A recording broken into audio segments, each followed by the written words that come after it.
Hi, I'm Sasha, and this is my friend Yelenia, who is a nutritionist. Yelenia specializes in extremely interesting topic of gut and brain axis connection. This interview will help you to better understand what is actually gut-brain axis connection, how we can help our gut to be healthier, and how the gut health is linked to anxiety and stress levels. Hi Yelenia, thank you very much for coming here. Thanks for inviting me, Sasha. So we will begin with the first question. The most important here is actually, what is this gut-brain axis connection? The gut-brain connection is a complex bidirectional system between gut and brain, and these two organs use hormones and immune pathways to communicate. The main connector between gut and brain is the vagus nerve, which is the longest nerve in our body, and it's like our super highway. So it helps to connect really in deep our brain with our gut. So that's why when we suffer from depression or we're preparing ourselves for a very important job interview, we feel stressed and many times we need to go to the toilet. Yeah, exactly. So when anxiety kicks in, the brain tells to our gut that digestion isn't a priority. So in this case, the brain activates the sympathetic nervous system, which is a system that is linked to our fight or flight mode. So the opposite of this will be rest and digest, right? Yes, right. So when we are in this fight or flight mode, our enzyme production decreases and also our motility changes. So when we are in this state, we can feel the anxiety in our gut, literally. Okay. So it also reminds me that sometimes it can be kind of even a positive feeling when we have, when we say that we're happy and we have these butterflies in our stomach. Yes. So, and what about how can we change our digestion in order to feel less stressed or in order to feel less anxiety? Is it possible? And if yes, how we can do it? Yeah, let's say that our gut is our second brain. So the majority of neurotransmitters are produced in our gut. For example, the 90% of serotonin is produced in the gut, not in the brain. Okay, so that makes me think about all the hamburgers and chips that we eat. What's happening with us when we're eating these types of food? Yes, when we eat junk food or refined sugars, we don't create a perfect environment for our gut. So this can lead to alterations in our microbiome. And it can worsen also anxiety or depression or other mood. Yeah, that reminds me on the typical episodes in Bridget Jones when she was down by her boyfriend and she was alone eating all the junk food and getting even more and more depressed. Yeah, exactly. What about achieving a healthy gut? Now we know that junk food is not good for our gut, but what is actually good for our gut? What should we eat? Let's say that diet is important, but also stress management and yoga and meditation, for example, are equally important. You can, for example, feed your gut with proper nutrients like fiber. Then it's also important if you feed your gut with, for example, probiotics or prebiotics like fermented foods like kimchi, yogurt, kombucha or kefir, but not all the people can eat this kind of things, this kind of foods. And who cannot eat this? So if you suffer, for example, of IBS, it's better to avoid this kind of fermented foods. Okay, and going back for one step, I just wanted to ask, what is actually the difference between probiotics and prebiotics? Because normally when you go to the doctor, he just said, okay, take this is a probiotic, it will help you with everything. Yeah. Probiotics are strains of bacteria. They are supplements, basically. They are synthesized in laboratories, while probiotics, you can find them in foods. You can feed your gut with prebiotics, with kimchi or with kombucha, because they have components inside, like, for example, some bacteria or also some fiber that can help to feed your bacteria. So they are two separate things, but they have the same effect, let's say. Okay. So in order to have a healthy gut, I need to have probiotics, prebiotics, and what else? What are the missing components? As I said before, diet is important, but also stress management is equally important. So I always suggest to do exercise, to do yoga, to do meditation, because when I talk with people about gut-brain connection and all the issues linked to this connection, they say to me, oh, okay, it's just a matter of diet. No, it's not just a matter of diet. It's super important that you exercise regularly and you do meditation. And also, it's important, for example, to humming. Okay. You know that because you do that with yoga. Yes, that's very interesting, because in yoga there are some exercises that can really help you to overcome bloating and indigestion, for example, twists. And we can also activate our digestion by using special breathing techniques like a Kapalabhati, because we use a lot of core muscles there. And I think actually how amazing is that gut and brain is such a complex and such a complicated connection. Now that we know how to maintain our gut health, what are the most common myths about it?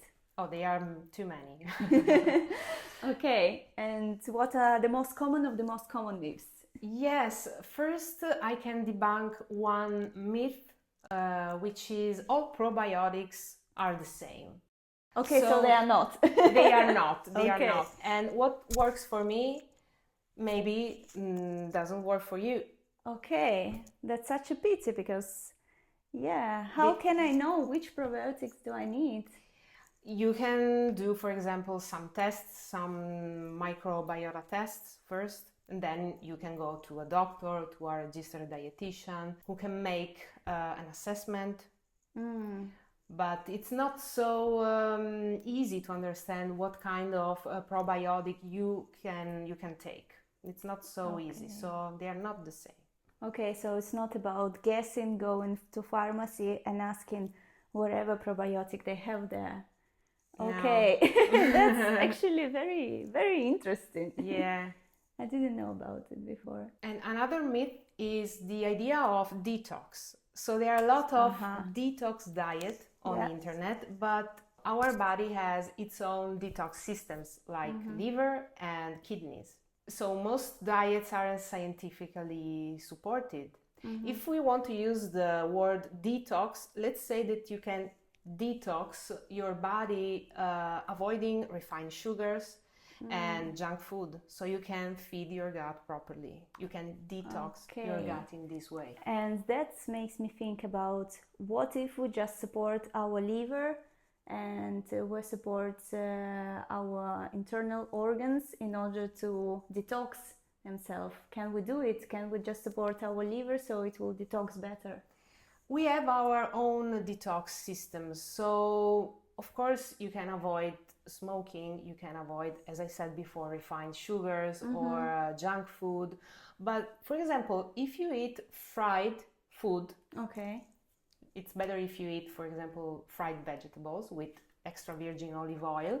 It can stimulate our liver to function better, to work better, you know. So this is something unusual, but it works. It's not a detox practice, but it can support our liver to work. So you don't have to avoid fried food.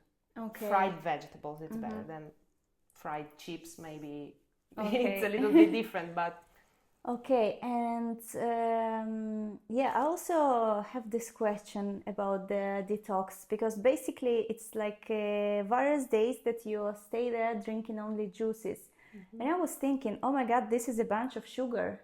How healthy is it for us? Yes, it is. It's a bunch of sugar. So if you want to to drink this kind of cleanses, this kind of juices, you can put, for example, vegetables instead of just fruits. So you can put, for example, I don't know, spinach or broccoli, and then just a small part of fruit, an apple or a banana. Okay, nice. And can I ask you also about the fasting?